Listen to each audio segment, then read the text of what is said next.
with Stephanie Love.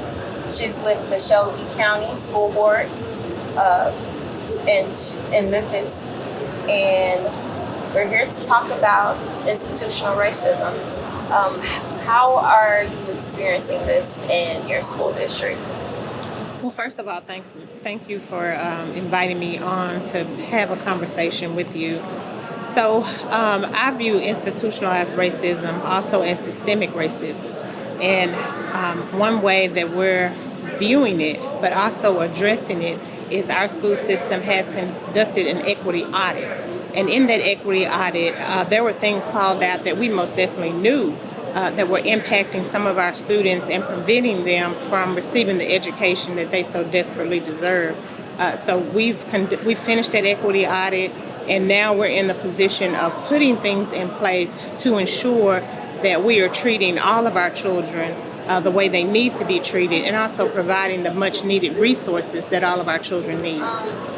Let's talk about the mental health of your students.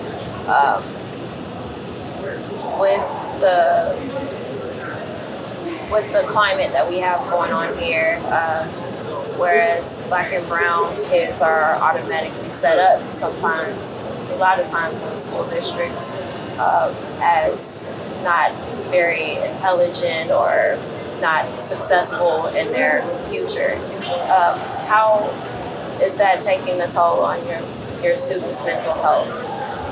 Well, as we know, COVID-19 has been a worldwide pandemic, but actually in Memphis, Tennessee, our children have been suffering through a pandemic for years. Their mental health, with just being able to come outside of the home, go into the school building, with so many issues that are happening inside the different communities, has always been an issue and a concern, and something that our school system is most definitely addressing and working to continue to address. Under our current superintendent, we've created what's called reset rooms. And these are rooms where, instead of sending the student to the office, which has always been a practice, the Shelby County school system has decided that we're going to first try to address the issue. What is causing this child to do whatever is not preventing him or her from learning? So we have reset rooms in almost all of our schools, and we have people in place to talk to our children, find out what's wrong, and if more resources are needed, most definitely refer them to those services needed. What we found in our equity audit was we had more Black children who were being suspended at a higher rate for the same infraction than those counterparts.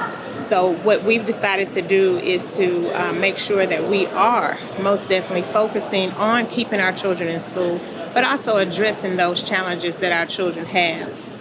And when we look at just society with mental health, even not just for our children, but even for us as adults, mental health, it's sometimes in the Black community, it's a word that, we don't want to use. It's a word that we don't want to talk about. But what we're doing also is making sure that everyone understands that the mental wellness of yourself and the children that you're charged with educating should be a top priority. It just goes back to the systemic racism that we as Black people have been dealing with for years and years, and just the toll that it has taken on our mental health. So all of that most definitely ties together, especially with the educational system.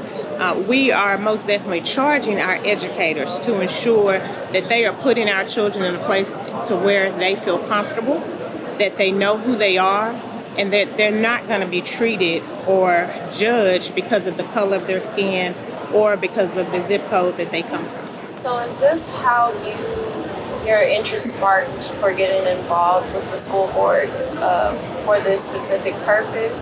What is your background with becoming a school board member? So I was a parent, and the things that I witnessed in the schools that my children attended, it was very disheartening. The lack of honor classes, AP classes for my son in high school, just the total lack of the school system even trying to maintain the building. I remember when my son told me the first time he took an ACT test, it was in the basement and it was so cold that, he couldn't concentrate. So when the opportunity presented itself, most definitely, I took the charge of running for school board. I won successfully. I've been on the school board since 2014. And I've always been an advocate for parent voice, most definitely social and emotional learning, equity, and making sure that regardless of the zip code our children live in, they deserve the same things that other students who live in a more affluent neighborhood deserve as well. I always tell people I'm unapologetic about who I am, what I believe in, because our children deserve someone who will speak up for them. Our educators deserve someone who will speak up for them. And I owe it to my community and to everyone who has entrusted me to be that voice and to speak with facts and to demand different for all of our children. So let's talk about the school to prison pipeline. How have you addressed that in Shelby County?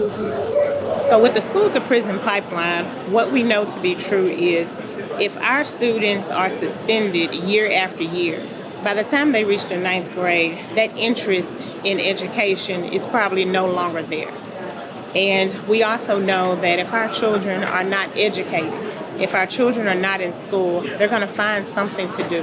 When we look at the prison population, most of the people in the prison in certain states are Black, especially when we look at where I live in Shelby County. Every day on the news, it's so disheartening when you're always seeing people who look just like you or look just like your children flashed across the screen for murder, kidnapping, all of that. So I think for us, what we have to do, and I always say we because it's a collective body. No one person can do this work, by themselves. So some of the things that we're doing is our superintendent did create an initiative, Our Black Boys Need Us. And that we took an intentional focus on our Black boys, their academic level, their social and emotional level. And we're still working on ways to address any issue that will prevent our students from being the best that they can be. And although the initiative is Our Black Boys Need Us, of course, we're looking at all of our students, our girls. We're taking a more intentional focus on our girls, as a matter of fact, because when we look at the data, it shows that sometimes we feel that they're okay, but the data is showing us that, hey, they're screaming out for help as well. And especially with our Hispanic population, we have so many, different cultures and races of students in our district. So taking a holistic approach and looking at everyone to see how we can put best practices and policies in place to support all of our students. No mother goes to sleep at night and dreams and says, I want my child to be a murderer. I want my child to spend 25 years in life. So with that, we're also making sure that we're supporting parents and helping them find resources to address some of the challenges that they may have. Because what we know is sometimes, depending on where we live, if that's all a child sees, then what else does a child have to look forward to or to look towards? So we're making sure that we're working with families, working with community partners, working with our students. We have an excellent relationship with some of our larger businesses in the Memphis area, where we're providing not only summer jobs for the students, but we've also started a process to where those businesses are actually hiring parents as well.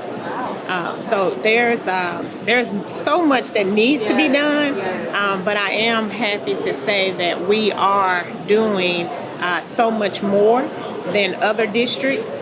We are doing so much more than people want to give us credit for.